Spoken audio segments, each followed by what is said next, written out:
Conference recording. Start. Line unmuted. Started.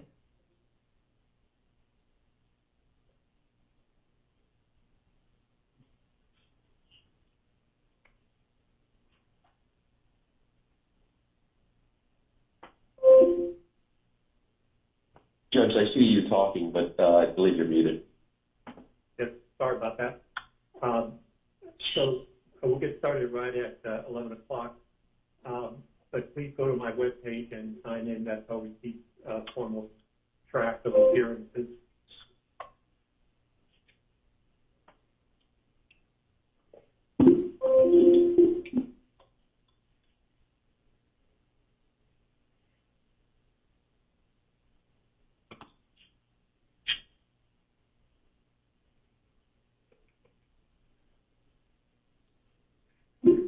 And also, please keep your line muted so that you don't have to activate the hand raising feature. We have about almost 50 people on, so please just keep your line muted.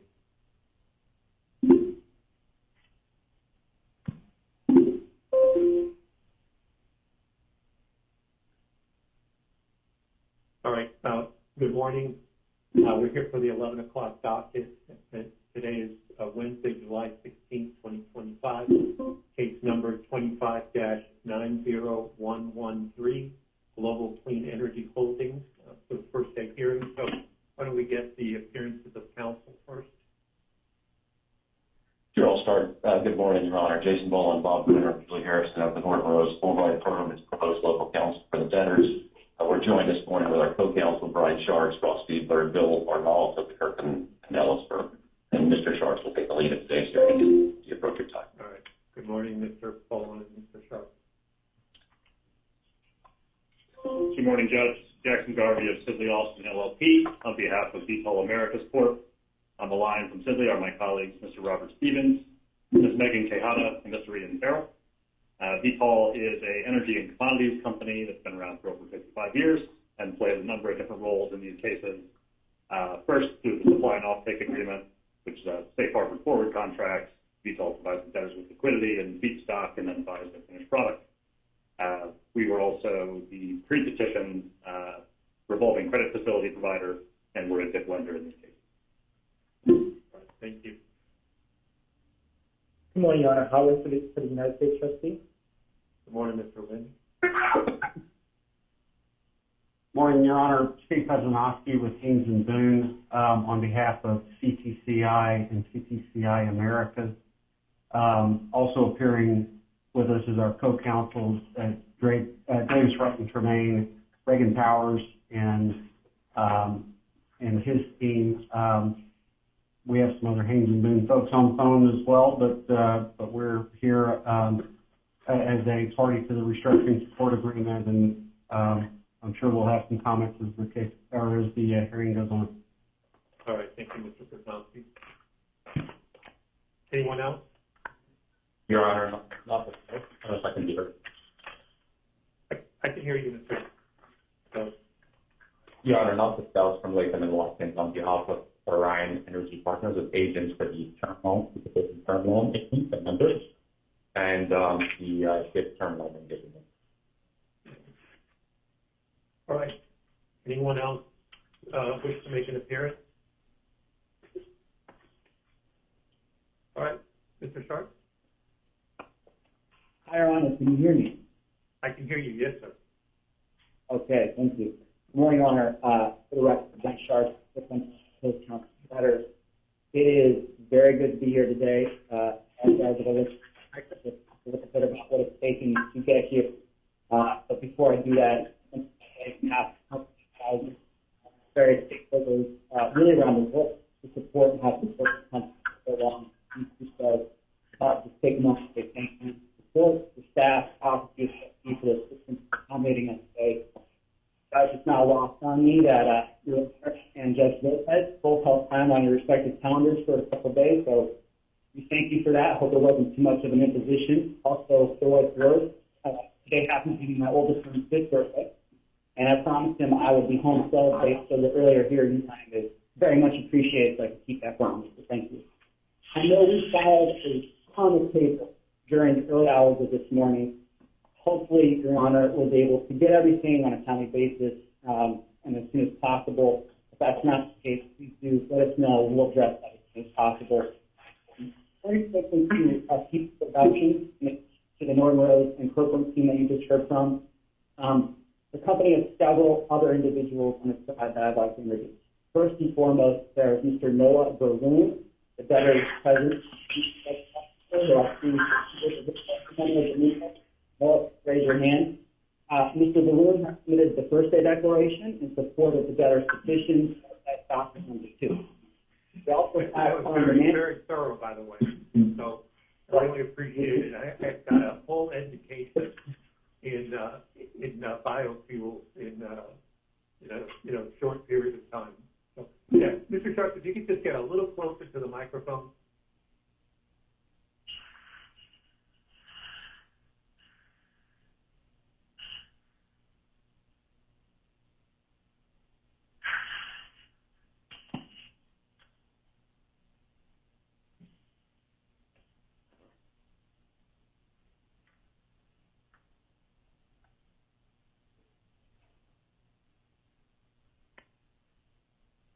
Just want to make sure our audio is working. Thank you, Your Honor. Yes, hopefully there was some good information in that briefing. Yeah, it was very good. Thank you for that. It really helped me get through the rest of the paper. Good to hear.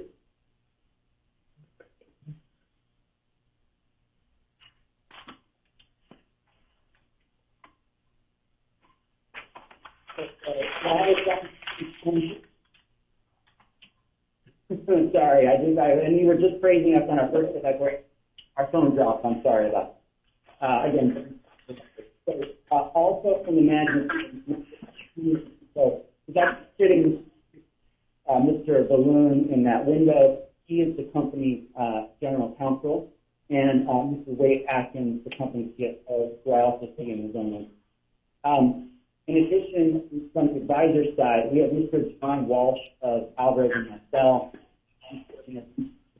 advisor. Mr. Walsh has his own declaration, actually 2 declarations. One is for the debtor's first day motion, that's number 3, and another in support of the DIP that goes on to charge number 18. And then last but not least, we have Mr. Christian Temke of the Lazard firm. He's the debtor's proposed investment banker. He has declaration of this. We also engage Epic as our proposed claims endorsement. We do have a brief presentation, Your Honor. I would like to use the paper. We'll also, if you'd like, file the presentation on the docket. If we haven't already, we'll do that as soon as the hearing. We're going to save all of declarations for later. I'm going to speak to Mr. Foo's declaration into evidence right now that with that evidence just for the purposes of today's hearing. Okay, so you cut out just a bit there, Mr. Sharp. So you want to introduce the declaration of which one? Mr. Noah Berloon, the first day declaration in the evidence now. It's docket number 2, Your Honor. Okay. But is there any objection to the admission of the declaration of Mr. Noah Berloon, which is on the exhibit list at docket number 39-1? Okay, hearing no objections, it will be admitted as his direct testimony for the purposes of this hearing. To the extent anyone wishes to cross-examine him, we can do that when we get to the motion. Thank you, Your Honor. We appreciate it. Let's put the presentation up. If you could give sharing to, I think there's a window called Kirkland Presenter. If you could give sharing rights to that person, we'll put that out very quickly here.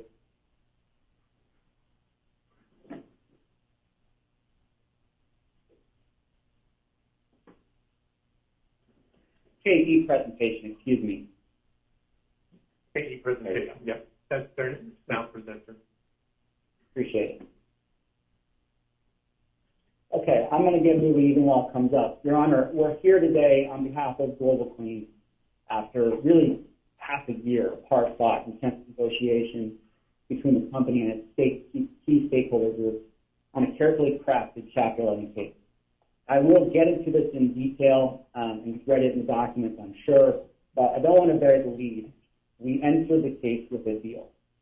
But that deal was not a foregone conclusion.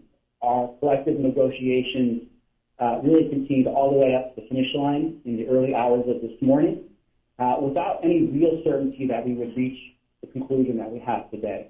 But we all pushed through, and I have to say that even when things got a little bit testy during the last few late nights, the professionals involved stayed the course, stayed professional, and we have landed what we think will be a truly value-maximizing transaction for us. That said, Your Honor, the deal we've reached, it's a bit of a fragile basis. And it kind of requires all these pieces to work together to thread the needle. Talk a little bit about it, but you know, this is a case that we hope can be as smooth as possible because, candidly, we did most of the work pre-petition and is embedded into the RSA. There are some unique features of the deal. For example, you'll hear about when we get to the dip, there's a paragraph 48, that we call the snapback provision, where the deal falls apart when things come back to a state of nature. I frankly, it's been 10 years since I've used that provision when I had to find peace between Art Price's agent and Joe Simone's while back when he was around. And we brought it back because we need to have that sort of provision. But I highlight it now just to sort of illustrate for you that there are a lot of how to resolve in as thoughtful a way as possible. It cannot be overstated just how important this deal is to the company because it avoids costly and protracted litigation in favor of a consensual maximizing path forward. The end result of that is, of course, we're just before we go too far into it, let's talk a little bit about the company. What is Global Clean? And if it's possible, could you guys move to the next slide? So Global Clean is a vertically integrated renewable fuel company that produces ultra-low carbon fuel from agricultural-based feedstock. The company has three segments, really: upstream, midstream, and downstream, which, you know, Your Honor spent a lot of time doing oil and gas deals. It's all going to sound familiar to you, although it does have some different flavor here. The upstream business is a combination of plant breeding and seed production, along with, I'm going to mess this word up, agronomy. Agronomy is a word I use in the context of this deal. And it's very important because what it refers to is the science of farming, the study of soil, plants, and animals, and a way to produce production, improving production on farms. As that term is applied to business, agronomy, it refers to the upstream part of it. It's kind of like what Your Honor would be used to hearing in the context of a traditional oil and gas company, but instead of referring to the extraction of a hydrocarbon, it refers to the development of agriculturally based feed, right? So it's not what you're used to seeing oil and gas going to make fuel. It's basically a crop. Through the upstream business, Global Clean has developed a portfolio of proprietary varieties of crop known as Camelina sativa or just Camellia. And they currently have 20 varieties of IP protection, intellectual property protection, as well as a patent for enhanced plant yield.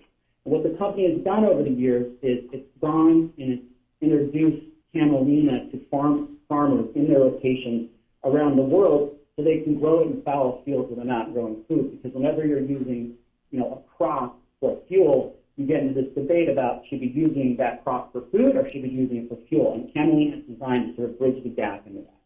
The company currently contracts with more than 500 farmers all over the world, representing more than 120,000 acres to grow Camelina as feedstock. The company also has an extensive experience processing Camelina grain and producing sustainable biofuels. So while Global Clean certainly is ahead in the industry, it's important to understand that the dream of Camelina as a feedstock is still developing, right? The company believes that if you look worldwide, there's probably really 150 million acres that could be one day available for something like Camelina, but we're not quite there yet. That's upstream, Judge. In the midstream, company has some key contractual relationships with logistics companies. You've got to get the seed to the facility, which I'll get to in a second, and that's you see a reference in the declaration of Mr. Baru, who is right now. And then we get to downstream. Downstream, Judge, is the refinery located in Bakersfield, California. That's where Mr. D'Amico is sitting right now. It is the centerpiece of the entire operation, and frankly, a large part of why we're here today, because while that facility is running today and is producing approximately 8,500 barrels of biofuel today, it's taken a long time to get there, and it's been several hundred million dollars over the budget. The other punchline with respect to Bakersfield, and there's a lot of complexity to it, is that right now the feedstock that goes into Bakersfield really only about 10% camelina. About 90% of it is soy, which is purchased from other places. So vertical integration is something the company's still growing into. It's a dream that one day it hopes to capitalize on and maximize value for everyone. What you have here on this slide are just a few fun facts about camelina. I've heard it's not good to eat, so it tastes terrible. I didn't try it. If I was Josh Leffert, I did try it, but I didn't try it. I've heard it's terrible. It's very hardy, and it can grow in really difficult places, and it doesn't take a huge amount of water. Most importantly, it does not create a carbon penalty from direct or indirect land use. So, in a world where we're experiencing global warming, in a world where there is a move to decrease the carbon footprint, a crop like camelina, a refinery like what we have in Bakersfield that's owned by the company can be very helpful to reaching those environmental goals. Let's talk a little bit on slide 5 about the history of the company. The company has been around since 2007 after relocating from Salt Lake City to Los Angeles to ride a wave of really what was a rapidly growing biofuels industry. At the time, the company's predecessor was a startup focused on the cultivation of a different seed oil from a different plant that would be used for the production of biodiesel. The company eventually expanded its business internationally and explored other plant species and marine. Really, over the last 18 or so years, Silver Screen team developed and owned the world's largest portfolio of proprietary varieties of camelina, and parts of the companies kind of see on this slide, which highlighted a few of them. It's also on the slide, Judge, and I'll get into this a little bit more, but I want to highlight it. You start to see where some of the trouble has started for the business long before Kirkland and A&M were involved, but it's worth highlighting. So the first is this red circle at the bottom of that timeline. The company had entered into an agreement with Exxon. And when they had entered into an agreement with Exxon, it was for an offtake pursuant to which Exxon had agreed to purchase, I think it was about 135 million gallons of renewable diesel from the company for 5.5 years. Great, makes sense. The issue is that the plant, which was supposed to be initially operable in 2022, so first, you know that we have to schedule. All right. Sorry about that. I'm going to have to implement the hand-raising feature, so why don't you, Mr. Sharps, just go ahead and hit pound 5 * one time. Conference muted.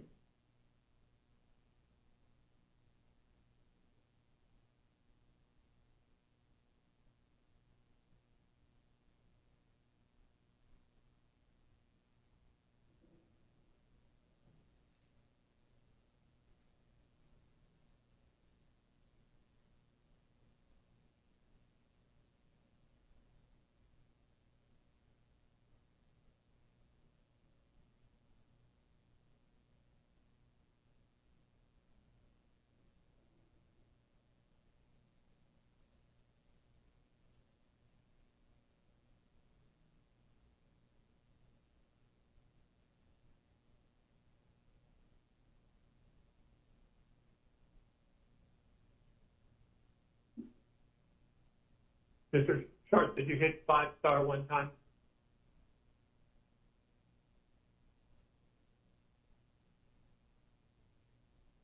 I promise. All right, there you go.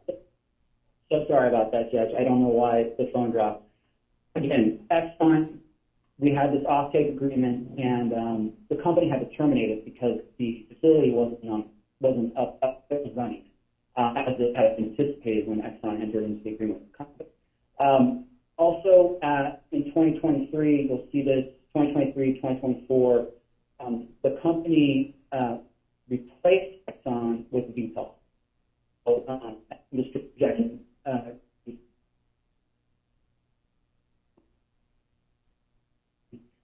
their offtake agreement.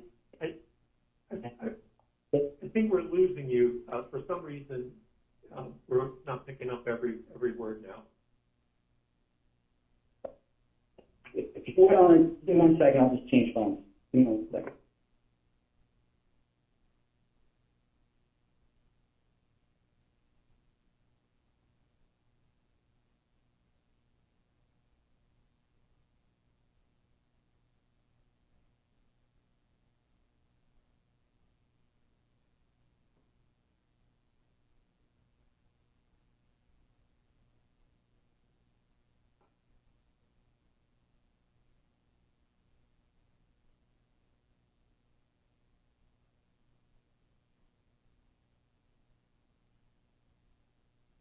Right, hit 5-star 1 time.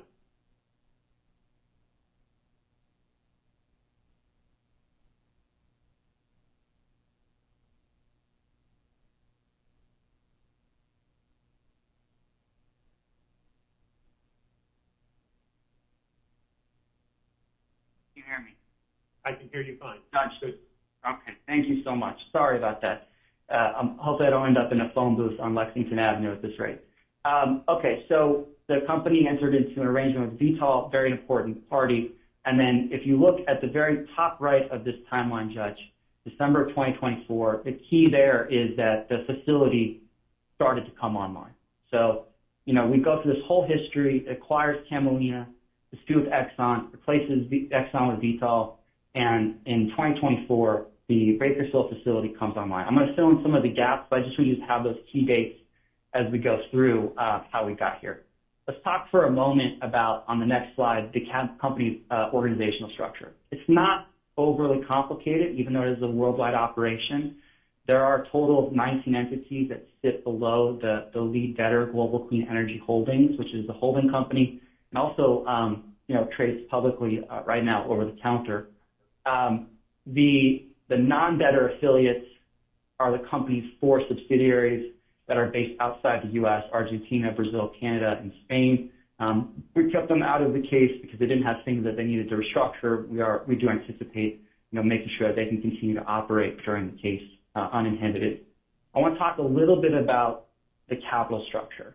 So on this box in the middle there, you've got the layer cake that makes up the capital structure. As you can see, it's just over $2 billion in known claims against it, the vast majority of which breaks into 3 components. At the top is the revolving credit facility. That is Vitol and the lenders that are in there. That group is represented by Sidley and RK Advisors. The amount reflected in the table, it's a little small to see, is about $40 million that is owed.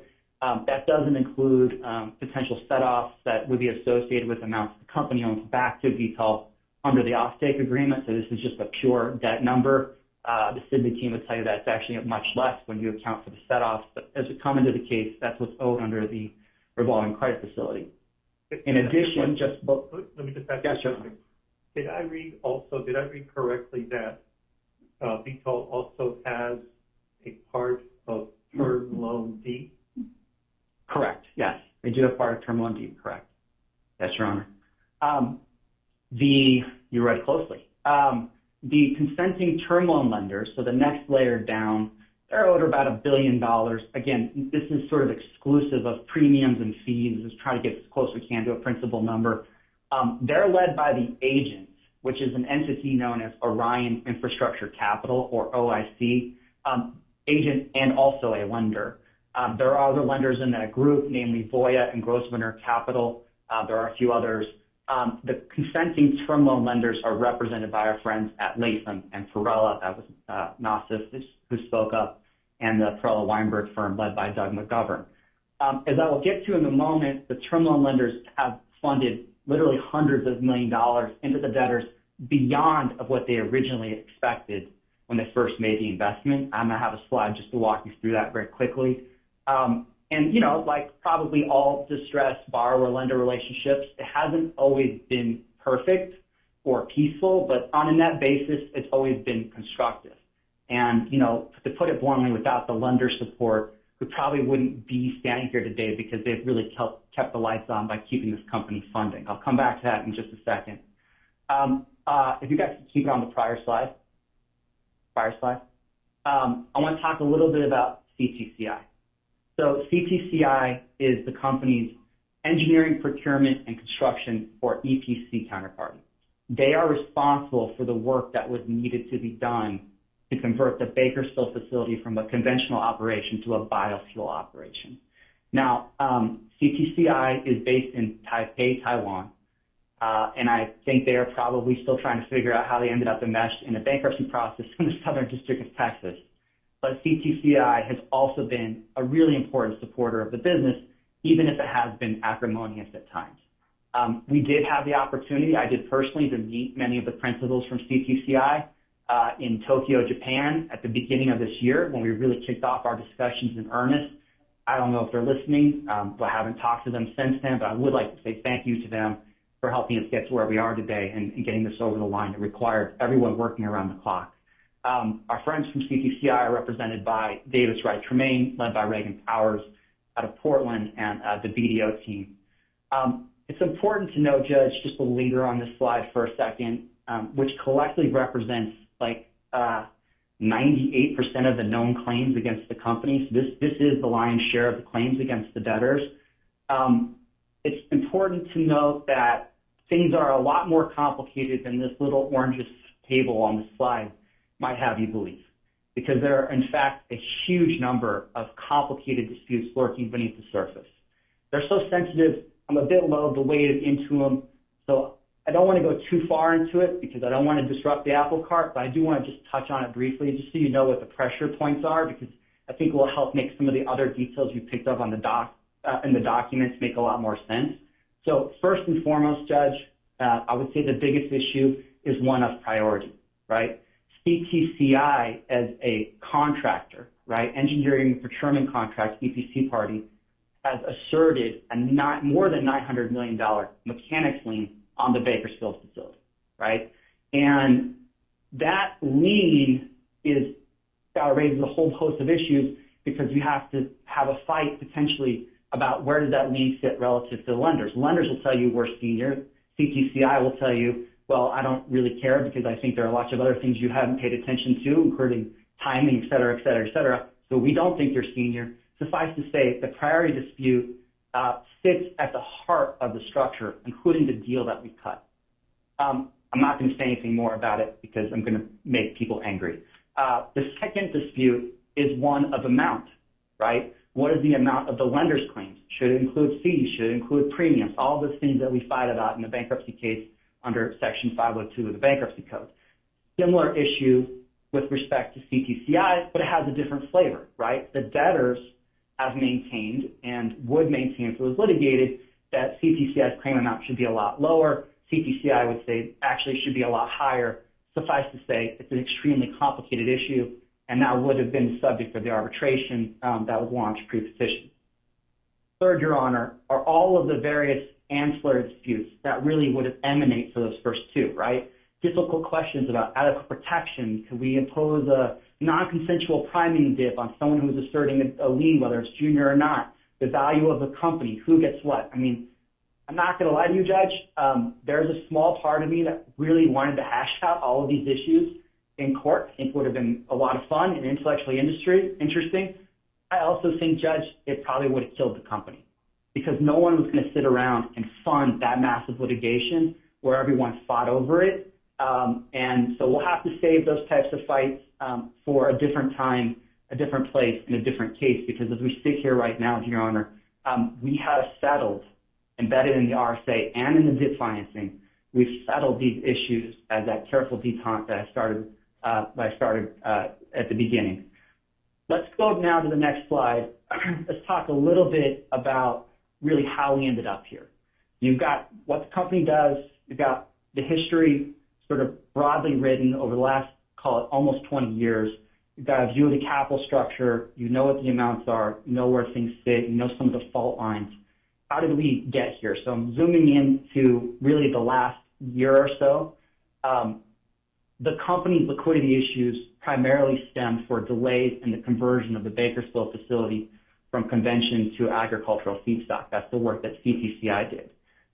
When the company acquired the facility in 2020, they immediately focused on retooling and converting it to from existing crude oil to biorefinery. To get that underway, they hired actually a different group. COVID hit. They terminated that agreement. They signed a new agreement with CTCI. The initial date to complete the facility under the EPC agreement was 2022, long before I was on the scene. And again, based on the assumption that that would be active in 2022, the company entered into Exxon's agreement and they had to terminate it. Really what happened in sum and substance is that the liquidity hit to the business during 2023, 2024 just became more extensive. And in the fall of 2024, the company realized that it needed to have a more holistic view about what their options were. And so Kirkland and A&M came into the scene. Now, at the time, as we were sorting things out, we also appointed a new independent director to the board, Mr. Todd Arden, and we formed a special committee with an existing independent director, Ms. Susan Anhalt. We formed a special committee to review and approve complex matters, oversee the restructuring, just because we knew we would have to be pretty nimble from a board perspective. Also at the time, this is the fall of 2024, the company was in a pivotal moment because it had terminated the EPC contract for cause, an action that CTCI vigorously disputed and would still dispute if it was a live issue today. And CTCI had just filed its mechanics liens for more than $900 million of secured claims and actually had kicked off an arbitration process to go resolve that. That was a process that probably would have taken years and would have cost millions of dollars to resolve. So we came in just as that stuff was starting to unfold. And there was another development because at the same time, the term lenders were at the end of their proverbial rope. The term lenders were making clear to the company that any additional financing needed to be tied to productive discussions with CTCI. The term lenders were saying, look, we're not willing to fund the company outside of a bankruptcy process absent some production discussion with CTCI that were reasonably likely to result in a complete resolution. They needed to have an end to it. They could see that it was heading towards litigation. They didn't want to fund it. We needed to find a way out. So as we headed to the end of 2024, we realized that we were going to have to move as fast as possible. So just before the holiday season hit, and with the assistance of the Special Committee of Management, the company put out what I'll call a straw man proposal for how we thought the company could be resolved. I think we did the right thing at the time, Judge, because everyone hated that proposal and was angry about it. And so they went to the holidays kind of mad at us. As we came out of the holidays, we knew we had to hit the ground running because financing was tight, liquidity was tight. And so in mid-January, a key subset of advisors from the company, the term loan lenders, CTCI, and their respective principals, we met in Tokyo, Japan. Why Tokyo? Just seemed like a nice fair ground. We didn't want to go to Taipei. They didn't want to go to China. We ended up in Tokyo. And we all sat down. We had a real conversation about the company's circumstances. That meeting was the seed that sprouted into the deal. And, it almost died a couple times as we went through the process, but it played out literally every day from mid-January when we were in Tokyo to about 4:50 this morning prevailing Eastern time when we signed the RSA. So that's what it took to get this done. People have worked around the clock to wind it up.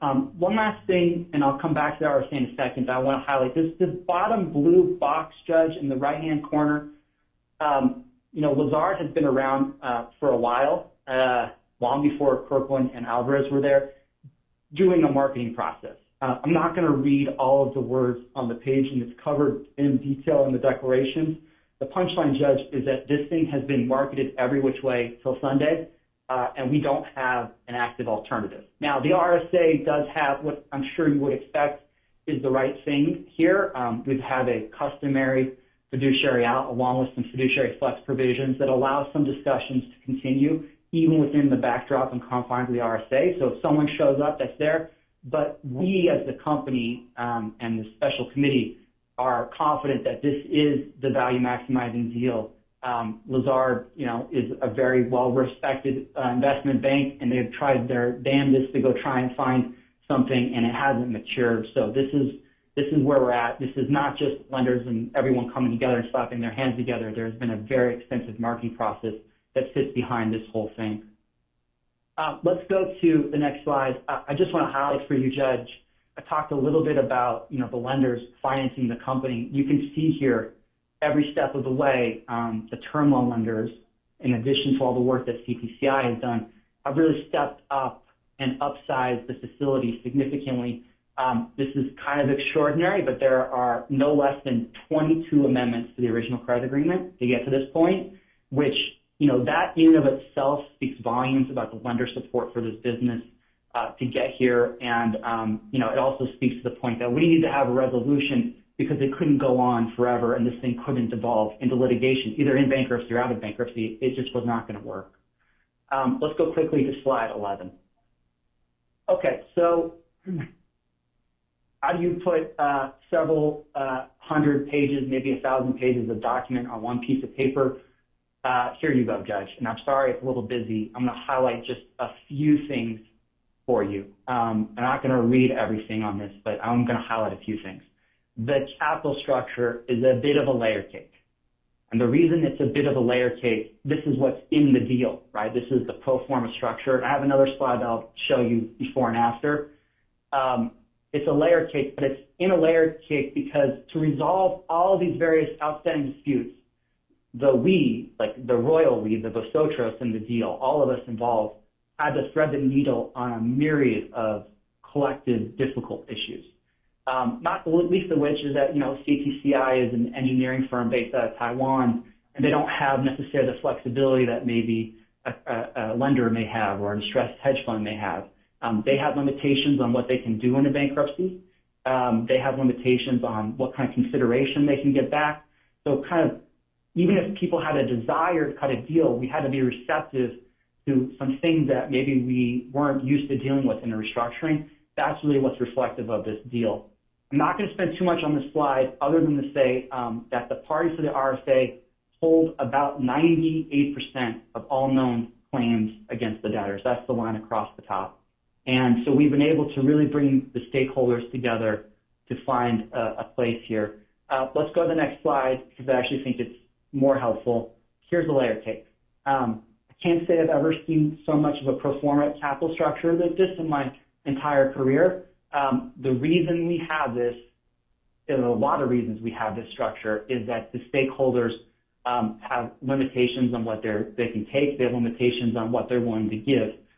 If I was in court, I would be pointing to the box, but if you kind of look at the box that is the 5th from the bottom, subordinated senior secured facility, you can start to see there, Judge, some of the gives and takes, right, on the disputes. We're stipulating to a claim for CTCI. We're stipulating to a claim to the senior secured term lenders, and they're sharing in the priority at a certain level. That theory kind of hangs through. So what we've done is we've taken claims, we've taken values, everyone's beat each other up about what they think their arguments are, to sort of slice the value in a way that we think makes sense. You may be wondering, how is the company going to come out with this much debt? A lot of this, when we get the confirmation, we'll explain to you in detail how the projections work, but a lot of this debt, it ticks, right? And the way it's designed is to get the company to a spot so that as it continues to consistently produce biofuels at hopefully 8,500 barrels a day, it will grow into this capital structure, and the stakeholders, even at the junior level, will have the opportunity to get significant value because this is worth way more as a going concern than if it's not operating, and certainly more than if it turned into an expensive scrap heap. So there's more in this. We'll talk more about it at confirmation.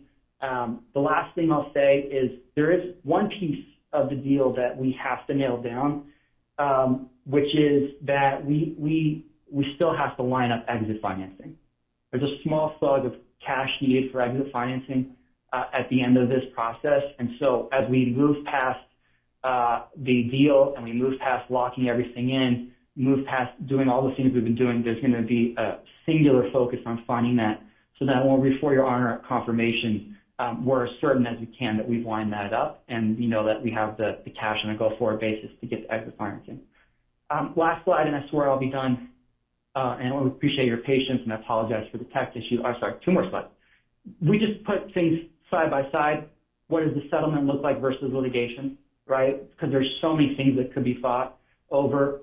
We probably wouldn't have access to DIP financing. One thing I should have mentioned earlier, but I need to mention now, and it's worth mentioning, is that CTCI also it's not a DIP lender. It's a contract support party in the DIP. So it's going to provide consideration that's going to have DIP provider, but it's not a lender, but it's still part of the DIP through a contractual arrangement with the company. That's $75 million of new capital coming from CTCI, with another $25 million coming from Orion. There's support from VTOL. You're going to hear in a second, VTOL is party to an offtake agreement. That's a forward contract. If we didn't have an agreement with VTOL, they're probably going to terminate it in the bankruptcy. All of this stuff, like I said, carefully hangs together, and we've avoided all the litigation on the right. I won't go through it in detail. There's probably other stuff that you could think of, Judge, that we would be fighting over that would be, frankly, a mess to deal with. Okay, so how do we get from here to the end of the case? So looking at the timeline, every presentation starts and ends with a timeline. This is our third. I apologize for that. How do we get here? Judge, it's a fast case, but not too fast case. It's a prearranged case. We are going to make provision for an unsecured creditors committee, so we anticipate having that discussion with them. There's a critical vendor basket, so we're going to have a discussion with some of the stakeholders who are not in the deal. They're not huge dollar amounts relative to the $2 billion of claims that have signed the RSA, but we have made provision for them in the timeline to have a conversation with the committee. When and if they're appointed, we assume that there will be one. I guess there's chances they might not be.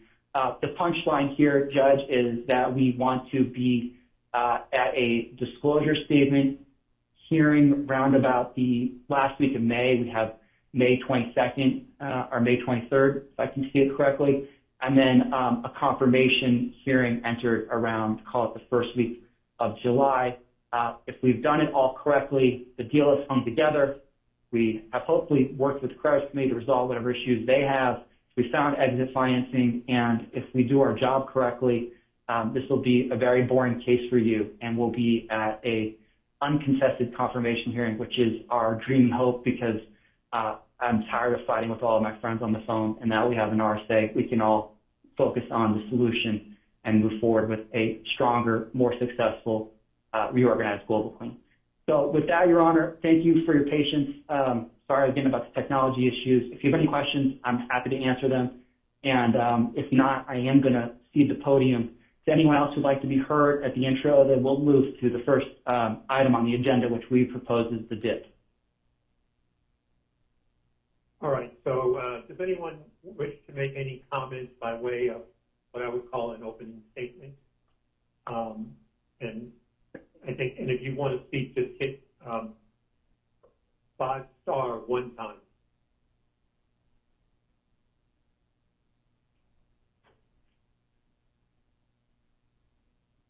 And I don't see anyone saying anything. I don't see anyone hitting 5-star. So why don't we go ahead and then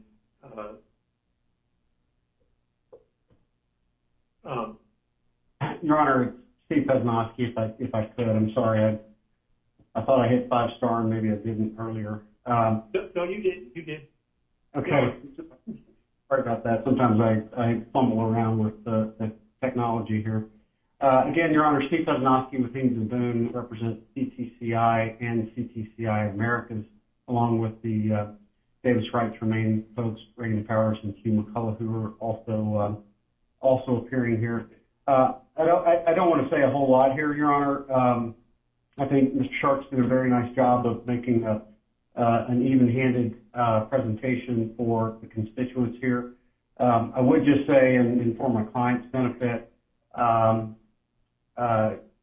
CTCI is a large construction company based in Taiwan. It does have United States subsidiary, CTCI Americas, that is based in Houston. There has been some press coverage leading into this bankruptcy filing about some of the disputes between CTCI and the debtors and some of the lenders here. Needless to say, there are two sides to every story. Our side has really not been covered publicly, and we're not going to get into it in a lot of detail here. I would say, however, of the $900+ million that my client feels like it's owed, $700 million of that is actual cash that it paid out to subcontractors on this project. And we would obviously also, our claim is secured by an M&M lien on the facility in Bakersfield, and obviously we would assert that we're not, that lien and those claims are not subordinated to the extent that some of the other parties believe. The good news is, as Mr. Short said, the parties reached an agreement early this morning, finalizing it, which is reflected in the papers that are here. We're here to support that settlement and to support that RSA. We do believe that it's in the best interest of all the constituents here, including our client, and it provides the best path forward for maximizing the value of this estate and its assets. And we're hopeful, as Mr. Short said, that this case will not be controversial and that we'll get through to the finish line here in short order with everybody in a much better position than we are right now. Thank you. All right, does anyone else wish to be heard? If your line is muted, just hit 5* one time. All right, Mr. Sharks, why don't you... Okay, I'm actually going to cede the podium to my partner, Ross Fiedler, who will present the DIP. Thank you, Your Honor. Good to see you, and again, sorry for the technological issues. No problem.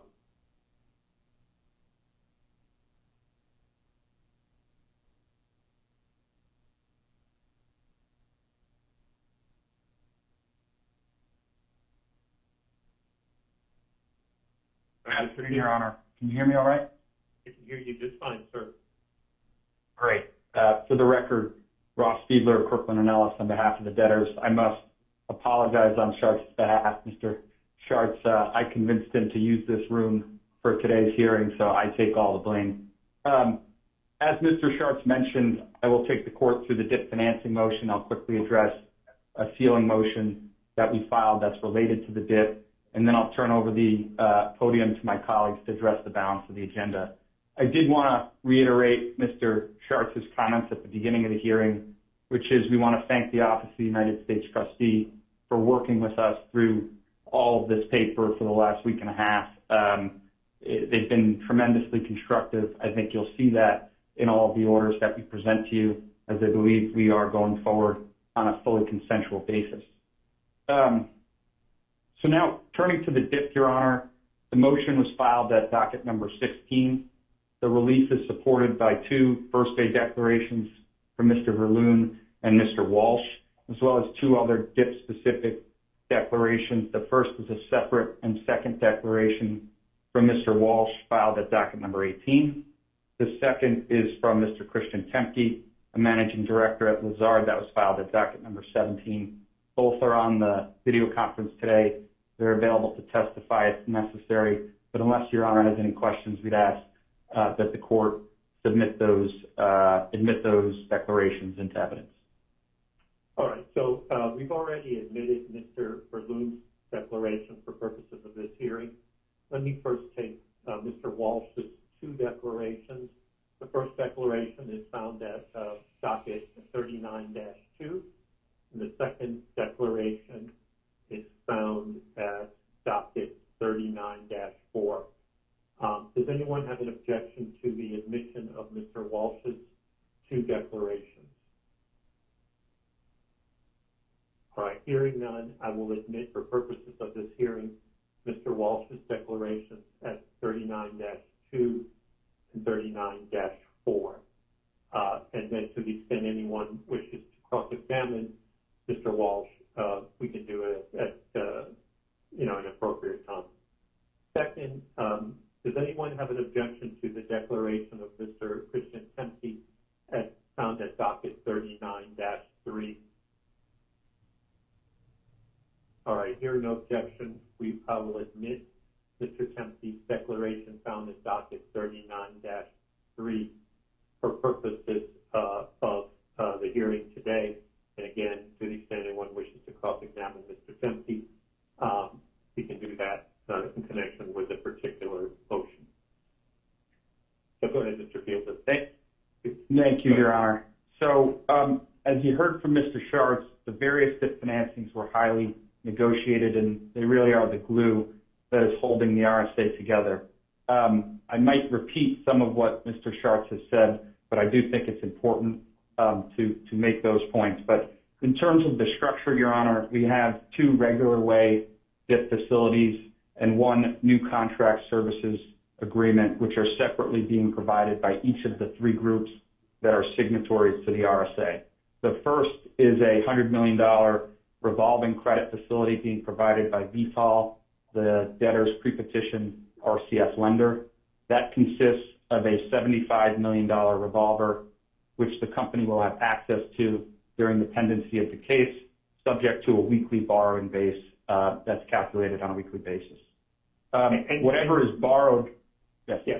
Did I understand it correctly? Basically, this is just a traditional revolver where everything that comes in gets paid down and then it's relent again. So that's why they call it the creeping roll-up? That's right, Your Honor. So whatever's borrowed during the interim period will dollar for dollar roll up whatever's outstanding on the pre-petition facility. And then at the final order stage, whatever's outstanding will just be rolled up into the DIP RCF obligations. There is, one unique feature to this, which I'll delve into at the end, which is how inextricably linked the RCF is to the supply and offtake agreement that Mr. Schartz was referring to earlier. But the second piece of the facility, Your Honor, is approximately $27.5 million roll-up of VTOL's pre-petition tranche D term loan obligations, which we're seeking to roll into the DIP RCF facility upon entry of the interim order. And as I think you saw in Mr. Tempe's declaration, this roll-up was a key feature of the negotiations with VTOL. I think he'll tell you we tried to avoid the inclusion of the roll-up, let alone on the interim basis.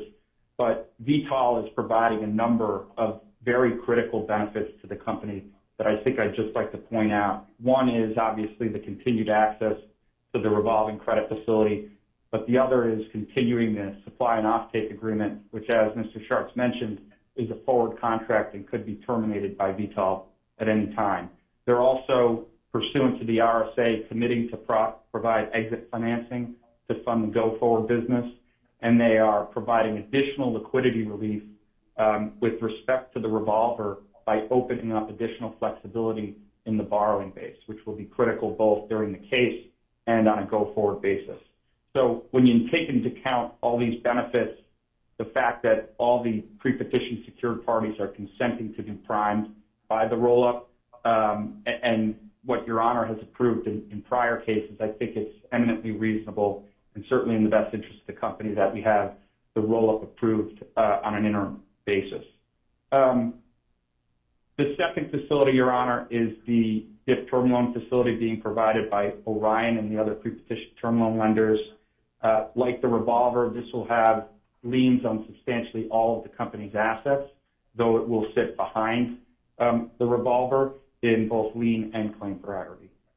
It's a $75 million facility, $25 million of new money, approximately $15 million of which will be available upon entry of the interim order, and then a $50 million roll-up of the pre-petition term loan obligations, but that is subject to the final order and is not up for today.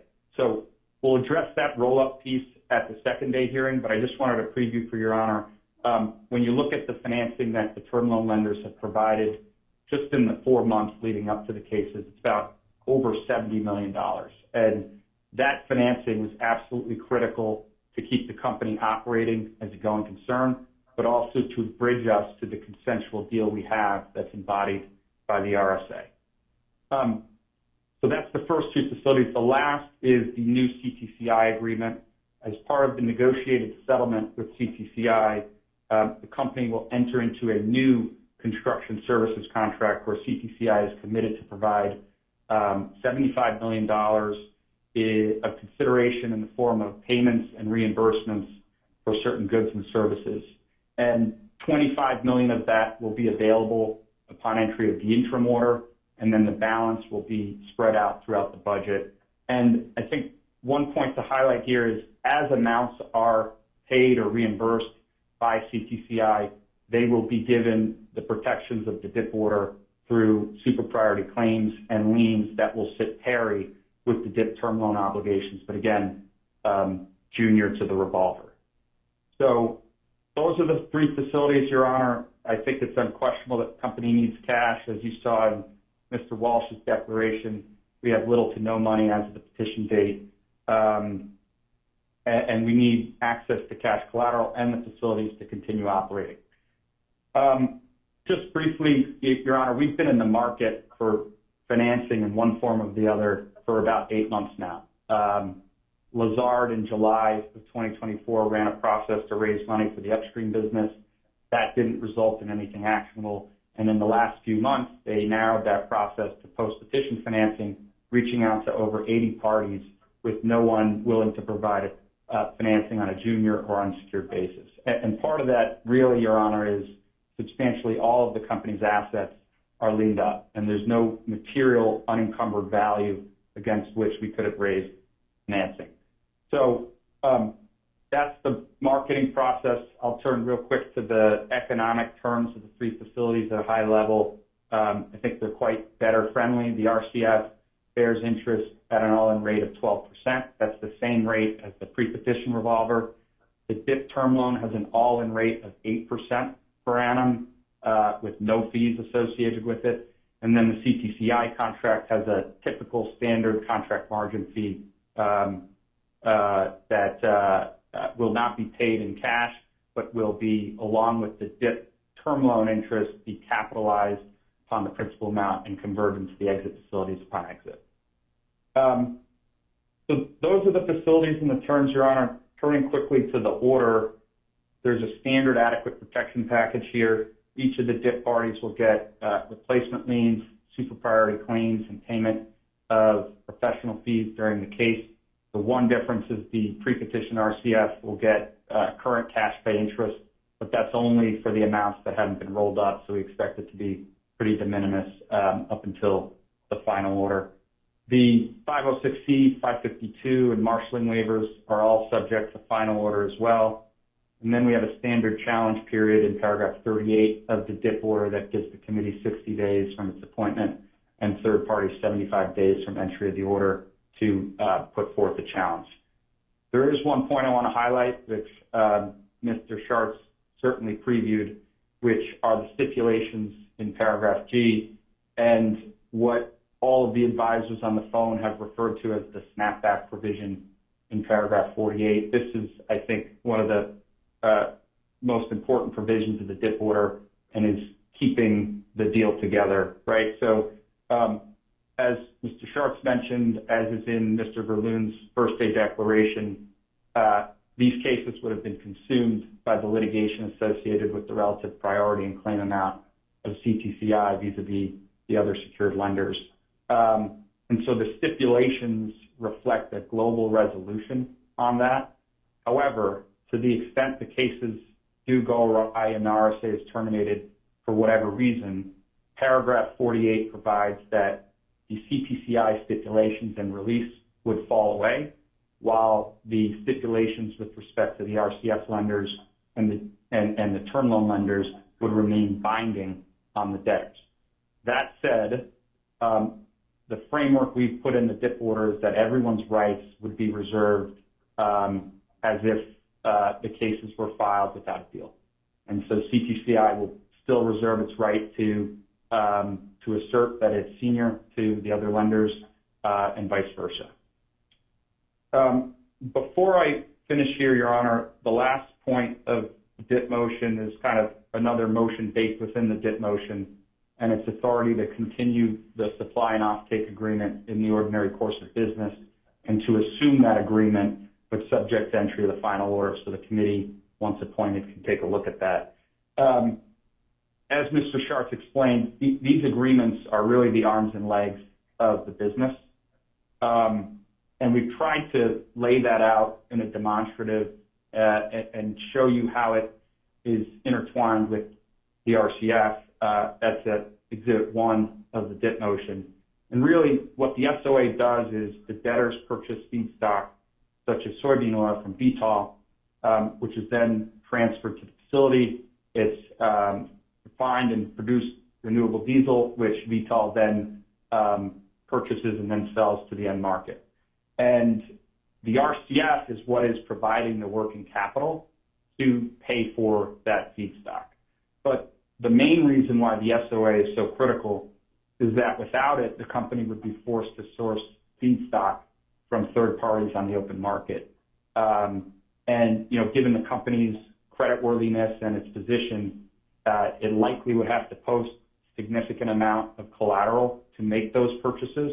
And so the SOA allows us to leverage Vitol's balance sheet, their ability to purchase in bulk and, you know, really get leverage over suppliers in terms of price. And so there's not only liquidity from the RCF, there's a substantial amount of liquidity being provided by the SOA. So given the importance of that, the RCF lenders have conditioned their willingness to provide the revolver on the debtor's commitment to continue the SOA as amended and ultimately assume it at the final order stage. And so that's really what this is all about.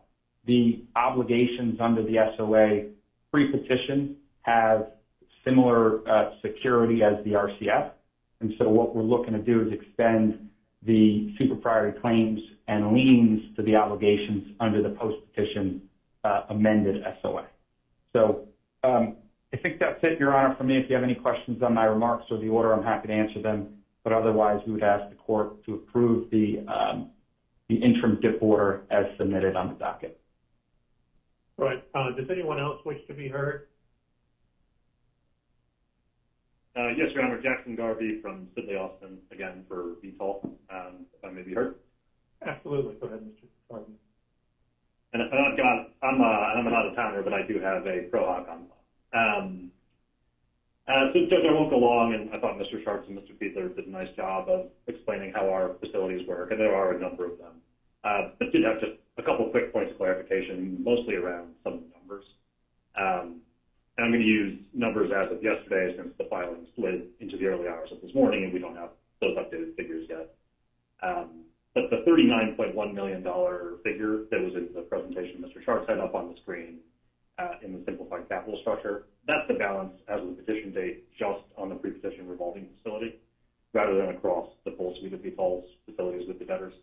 So that $39.1 million is exclusive of the term loan piece that Vitol holds in tranche B and the SOA amounts. Then we've got the $25 million of principal in tranche B, plus some accruing capitalized interest, and then there's the SOA. And under the SOA, there's a constant churn of what Vitol and the company own one another on a net basis under the various puts and takes. As of yesterday, Vitol was owed approximately $9.4 million. So you put those three pieces together, and Vitol across those facilities has approximately a $76.5 million claim against the company, all of which is secured to one extent or another. The tranche D is paired with the other tranche D. Everything else is under the liens at the top of the cap stack with the pre-petition OCF.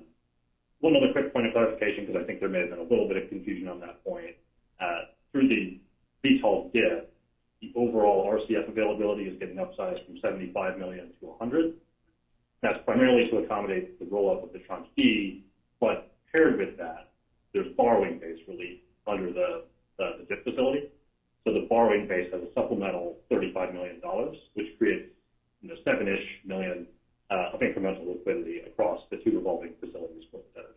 Again, that's all incremental to the big amount of liquidity that Vitol provides through the SOA, and that's attached to the DIP motion. Covered a couple pieces of that. Judge, as you've heard, it was a significant lift to get us here in front of you today with 3 DIPs, a 4-party RSA, across a large number of time zones, and with the overhang of threat and litigation that run right to the heart of the deal that's embodied in that RSA. I think Mr. Sharps used the word fragile to describe the deal in his presentation, which I thought was a good way to put it. But while there are still a few points that need to be resolved between today and the confirmation of a plan, VTOL sees strong support of approval of the DIP and of the RSA, and believes this is an important first step towards getting the company the restructuring it desperately needs. I'd like to thank Your Honor and your staff for accommodating us as we work through the final points and move the dates on you a few times. And appreciate you getting us in on a short notice basis. All right, thank you. Anyone else?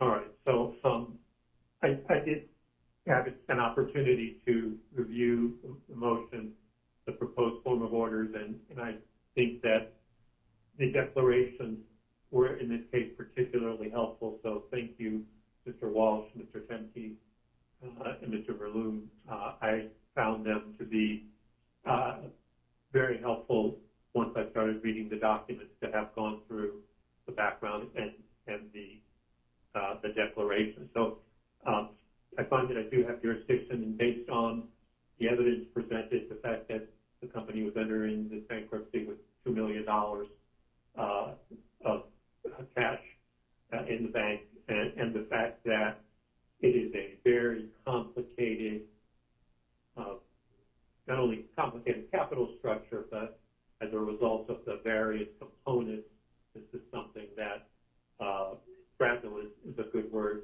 that Mr. Sharps used, the whole capital structure.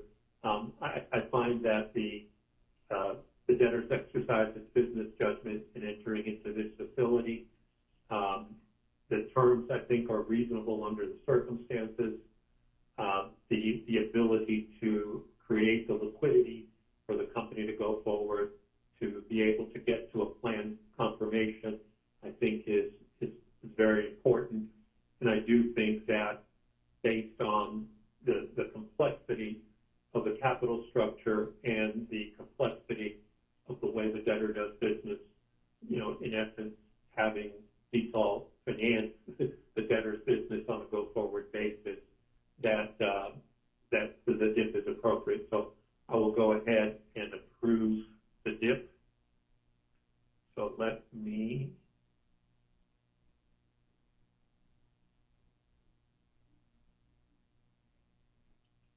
we have to talk about a final hearing, May 14th, 1 o'clock.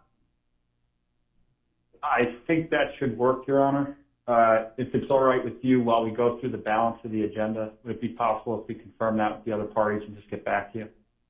Absolutely. I know that in connection with the motion that was filed to assume the executory contract, that was tentatively scheduled for the 23rd, which is the following week. But the 14th is about a month out, 4 weeks out from today. So I will, okay, why don't you just let me know? So I'll hold off on entering the DIP order because I have to put that date in there. I think it will probably work. Let us just come back to you to confirm. Certainly works for me. Okay. All right, Your Honor. The next item I'll handle, and then I'll cede the podium to my colleague, Mr. Candell, is the sealing motion with respect to the SOA. I think this was filed. With respect to the sealing motion, the way that the local rules work is it's automatically sealed, and unless there's an objection, I'll enter it on the 21st day or on the 22nd day. If there's no objection, if there is an objection, then we'll have a hearing. But I can't imagine that I've not had any objections in the 8 months that I've been the judge to any sealing motion. So that under the local rules, it's automatically sealed, and then it'll just be handled in the ordinary course. Even better. Okay. That concludes my presentation, Your Honor. I'll cede the podium to my colleague, Mr. Kandel. All right.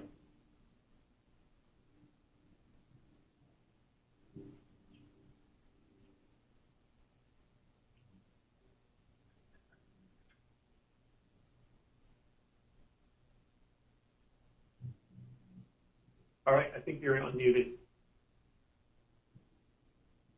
Good afternoon, Your Honor. Can you hear me okay? I can hear you fine. Great. For the record, Your Honor, Peter Kendall with Strickland Ellis, proposed counsel to the debtors. Next on the agenda is item number 3, which is the debtors' wages motion, which was filed at docket number 7. Your Honor, pursuant to this motion, the debtors are seeking authority on a final basis to pay pre-petition wages, salaries, and related compensation, as well as reimbursable expenses, and to continue their employee benefits programs in the ordinary course. Your Honor, as you know probably better than anyone else, the employees are the true foundation of a company. The debtors here employ approximately 125 individuals and also retain an additional 35 independent contractors who collectively conduct critical job functions across the entirety of the debtors' vertically integrated business. Your Honor, it's important to remove any uncertainty as it relates to debtors' authority to continue their benefits programs in the ordinary course during these Chapter 11 cases, particularly as many of the employees depend on those, for their daily living expenses and also to support their families. Your Honor, I'd note that the motion and order were shared with the United States trustee, and the proposed order before you reflects comments from the United States trustee and has confirmed that it resolves their comments to the order. Unless Your Honor has any questions, we would respectfully move for entry of the order. All right, does anyone else wish to be heard with respect to the employee wage motion?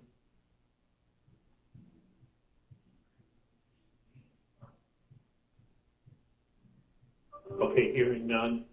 I did have a chance to review this motion, and obviously keeping the employees, permanently paid is important for this case and basically for all cases. So on that basis, I'm going to go ahead and approve the employee wage motion. Great. Thank you, Your Honor. All right. Next, let me sign it. Send it to docketing. Of course, apologies.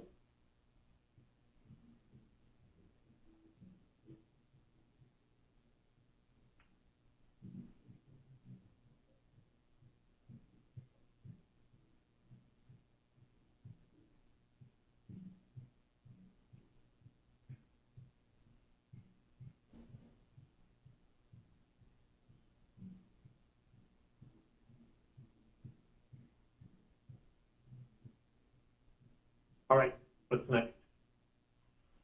Great. Thank you very much, Your Honor.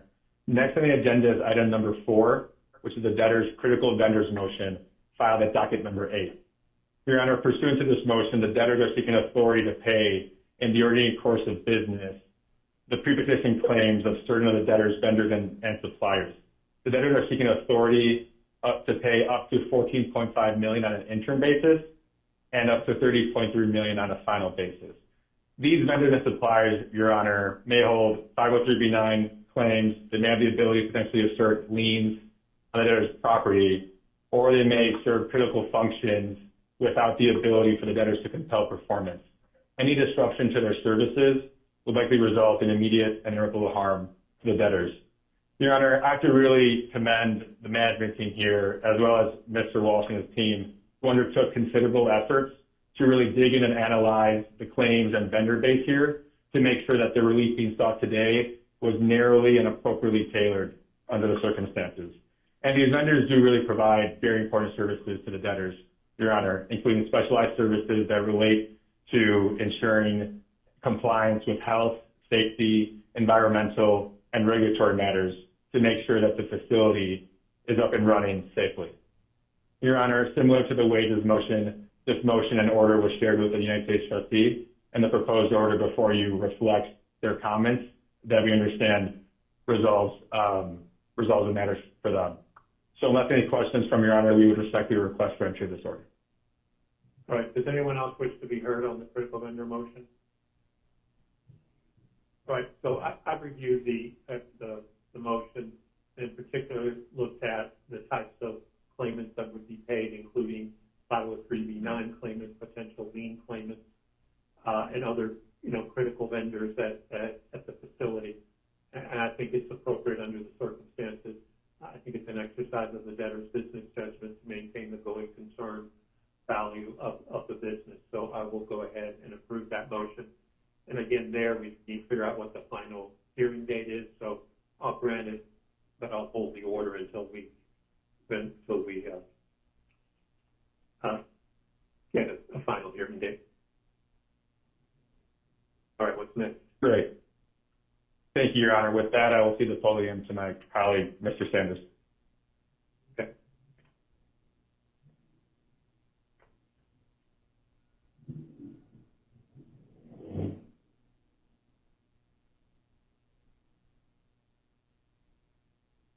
Did you hit 5-star one time? Sorry. John, can you hear me okay? I can hear you fine. Good afternoon, Your Honor. As Mr. Kendall mentioned, Seth Sanders, Kirkland Analysis, proposed counsel to the debtor. I'll walk us through the next set of motions, starting with cash management.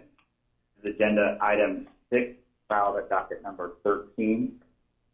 Your Honor, by this motion, the debtor seeks authority to continue the cash management system in the ordinary course, including collecting cash proceeds, making disbursements to vendors, aggregating cash in the debtor's primary concentration account, incurring and settling in intercompany positions, and also related to, as part of the motion, seeking to grant administrative expense status to those intercompany transactions. Finally, the motion seeks relief with respect to certain pre-petition claims to cover the company's credit card program and certain bank fees.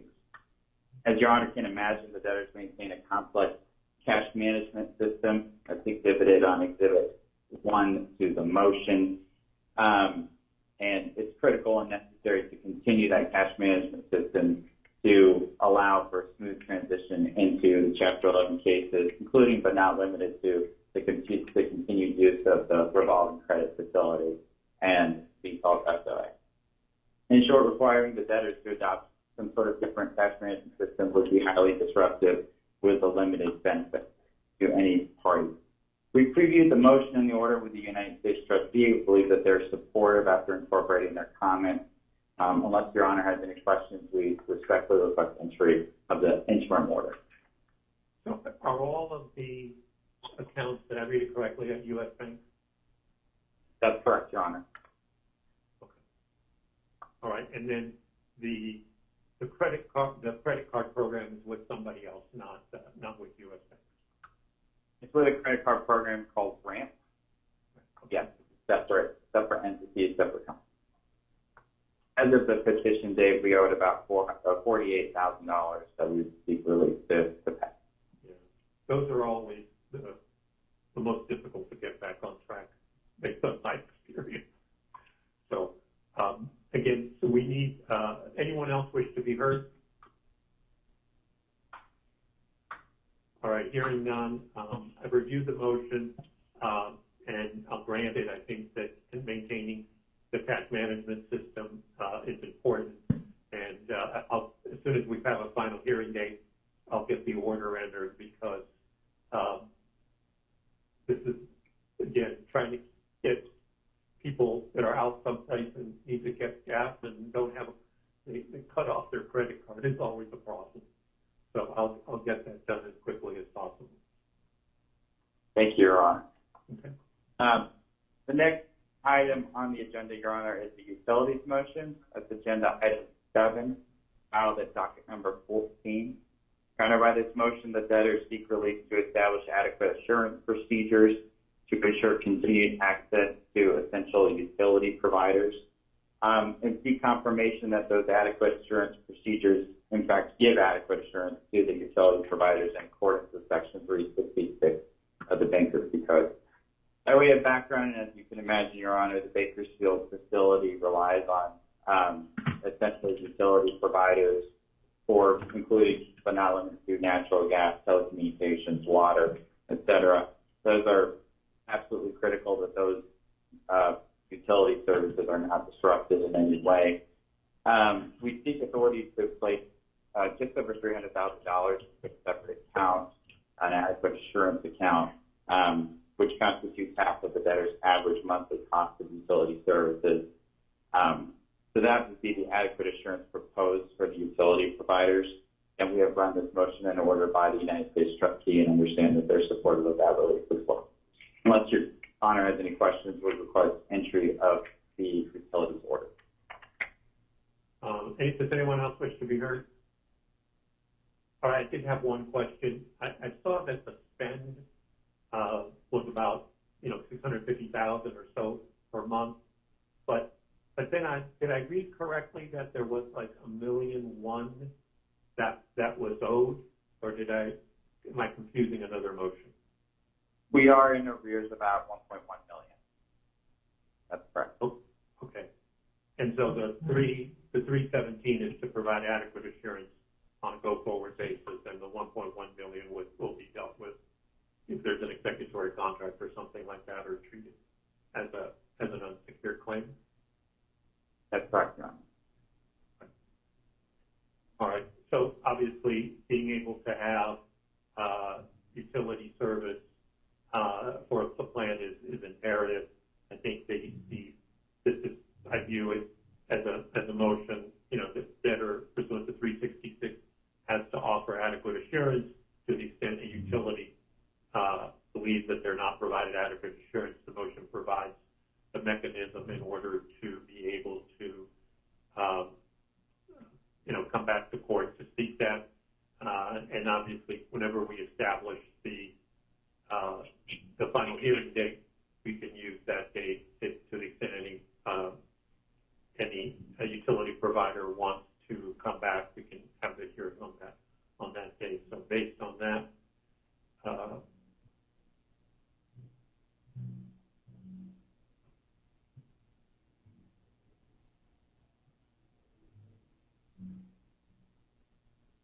right, I've signed the order and sent it to docketed. Excellent. Thank you, Your Honor. Next up on the agenda is the creditor matrix motion. That is agenda item number 8, filed at docket number 15. By this motion, Your Honor, the debtor seek authority to redact personally identifiable information of all natural persons from any papers to be filed with the court during these Chapter 11 cases. They also seek relief to waive requirements to file a list of equity security holders and directly notice them. And finally, approving the form and matter of notifying creditors of the commencement of the Chapter 11 cases and other notices throughout the Chapter 11 cases. Your Honor, with respect to the redaction fee, typically we believe that request is appropriate and necessary in light of the many privacy laws that the debtors are subject to. We believe for the second point, the filing of list of equity security holders and noticing them directly would be administratively burdensome with, again, limited benefit to any parties. We previewed this order with the United States trustee as well, incorporated their comments, believe that they're supportive of this relief. So unless any questions, we'll request entry of the order. All right. Does anyone else wish to be heard with respect to the creditor matrix order? All right. I reviewed the motion. This is kind of typical relief that is granted with respect to basically redacting the names and the personal identifiable information. I think the form of notice is also appropriate. So I will go ahead and grant the motion.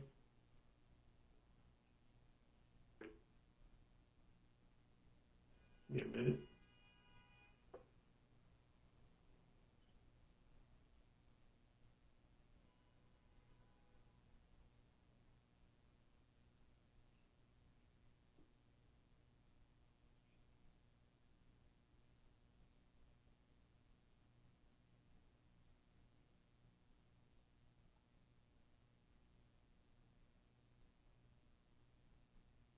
Okay, that's been signed and sent to docketing. Excellent. Thank you, Your Honor. We'll try to move quickly through the balance of these. The last one for me is the bill and scheduled extension motion. That's the item number 9 on the agenda, docket number 9 as well. Your Honor, by this motion, we seek to secure relief for 40 additional days to file our SOFAs and schedules as well as our 2015.3 report for a total of 54 days. That would be in addition to the normal 14-day period to file those. That lands at May 26th, which we believe is fairly standard relief requested for the extension of SOFAs and schedules. U.S. Trustee has reviewed this motion as well. Unless any questions, we'll request entry of that work. All right, thank you. Mr. Wynn, when are you going to hold the 341 meeting?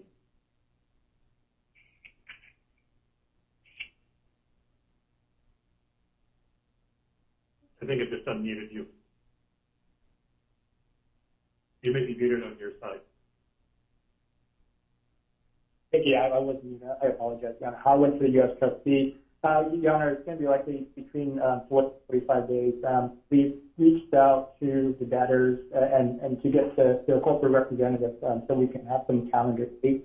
Normally for these cases, I like to reach out and see other people's availability before I schedule. So we don't have a date yet, but it's going to be between 30 and 45 days.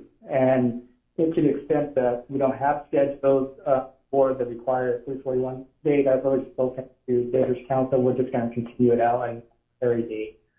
So the extension of the 54 days shouldn't prejudice any ability to have a full 341 meeting, Your Honor. Okay, thank you. You answered my question. All right.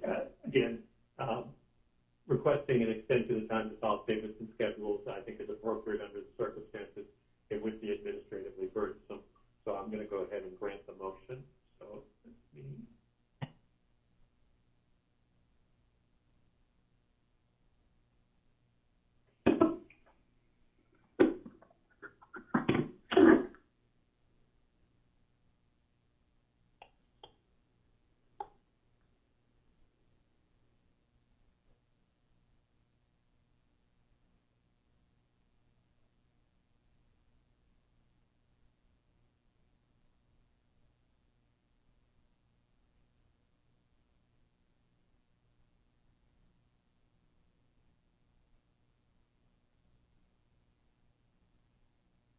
Okay, that order has been signed and sent to docketing. Thank you, Your Honor. One note from us, we the parties May 14th at 1 p.m. works for us for calendaring and for the finalization of those interim orders.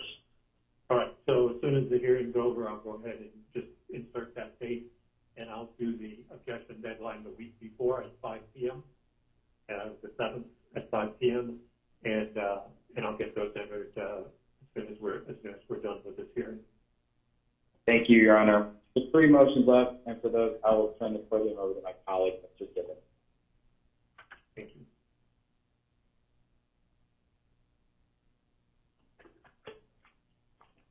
Good afternoon, Your Honor. Can you hear me all right? I can hear you fine. Great. For the record, Your Honor, John Gibbons from Kirkland Nellis, co-counsel to debtors.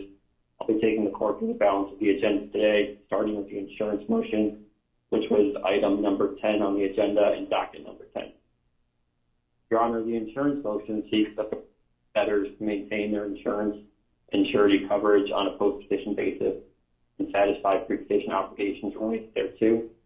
Currently, debtors maintain 60 insurance policies and 6 surety bonds, which they obtain through their brokers. They also have 1 premium financing, which they use to finance approximately 75% of the premium for their policies. As of petition date, the debtors believe they have about $20,000 outstanding on account of premiums and about $7,000 on account of the surety bond program. There will also be about $4 million coming due on a post-petition basis for the PFA. Your Honor, we previewed this motion with the United States Trustee Office in advance of the hearing and have incorporated their comments. We believe we're moving forward on a fully consensual basis. So unless Your Honor has any questions, we respectfully request the court enter the proposed order. All right, does anyone else wish to be heard with respect to the insurance motion? All right, I've reviewed the motion and the proposed form of order. The maintaining insurance is obviously not only a requirement of the trustee guidelines, but it's also an exercise, sound exercise of the debtor's business judgment. So I'm going to go ahead and approve the insurance motion. Give me a minute.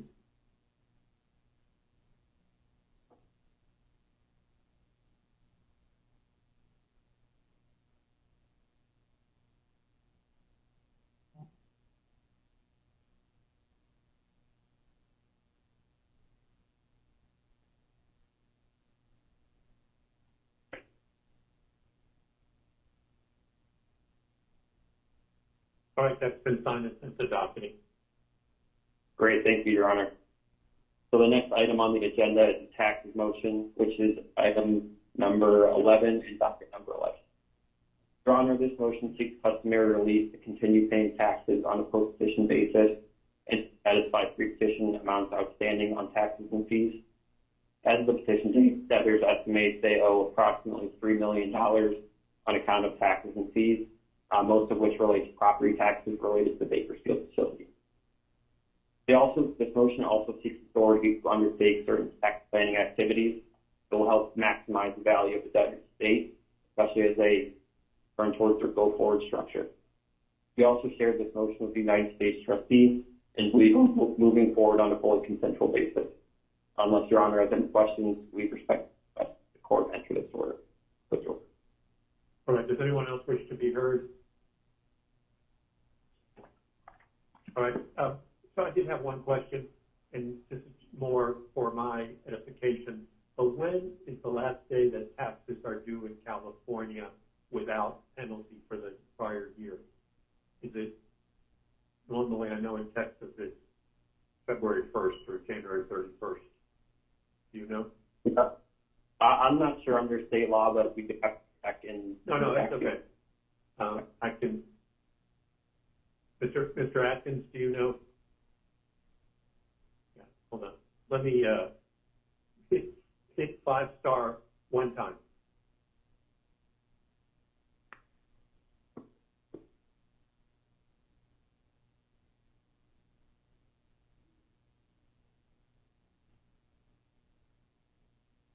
All right, did I unmute you? No? There we go. Okay. Can you hear us? Yes, I can hear you, sir. Yes, the property tax is due in 2 installments. One is in December, and the second one is in April. In fact, we are behind on payment. Payment was due April 10th, and so we will have a penalty when we do make payments. Okay. All right. Thank you. What I wanted to know. All right. I reviewed the motion, and obviously payment of taxes is something that continues even one year in bankruptcy. So this is a proper exercise of the debtor's business judgment, and having the liquidity to be able to pay the taxes and not have to incur additional penalties, I think is important. So I'm going to go ahead and grant the motion. So give me a minute, and I will enter it.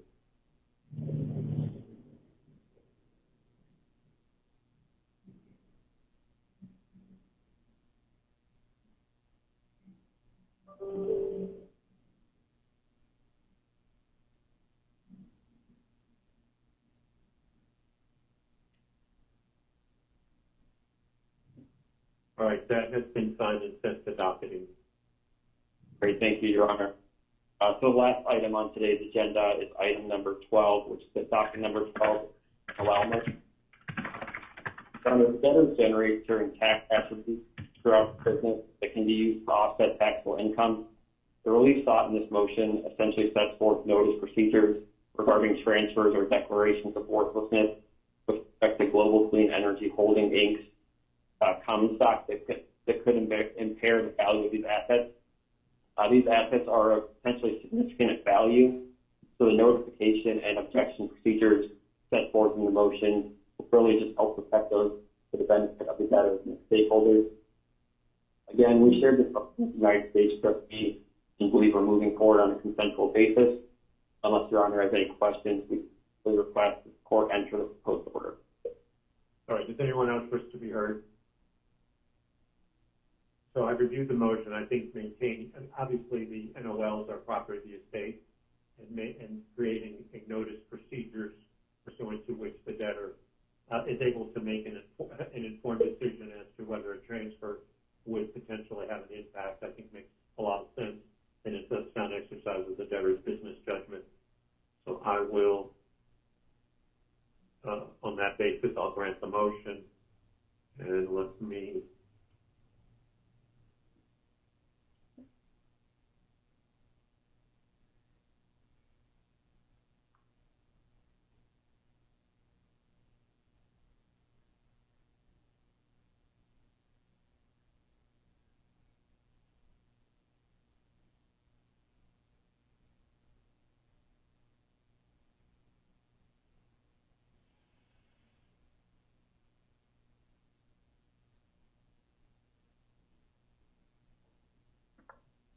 all right, so that has been signed and consensus docketed.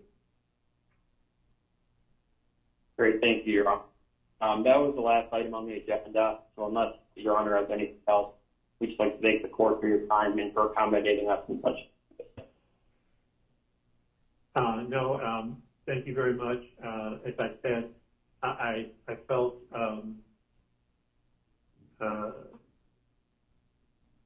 okay. So there's one other question before we close. The motion that was filed to assume the contract, that had a 23rd hearing date. Should we move that to the 14th at the final hearing date? Yes, that would be great, Your Honor. Okay, we'll move that, but just send out a notice that, and because that would, obviously will change the objection deadline as well. Okay, will do, Your Honor. Just send out a notice of that motion, so everything we'll consider. So again, thank you very much. I thought that the 4 declarations really made reading the motions very, very helpful, and I commend you for the work that was done in that. And the declaration that actually describes the motion in the declaration I find a lot more helpful than the declaration that says go read the motion. So I found that to be very, very helpful. So thank you very much, and we're in stand in recess, and we'll see you all on May 14th at 1 o'clock, unless something else comes up in the interim, and we're always around. And then to the extent you need to coordinate, just speak to Mr. Laws.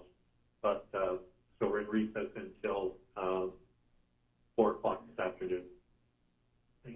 Thank you. Thank you, Your Honor.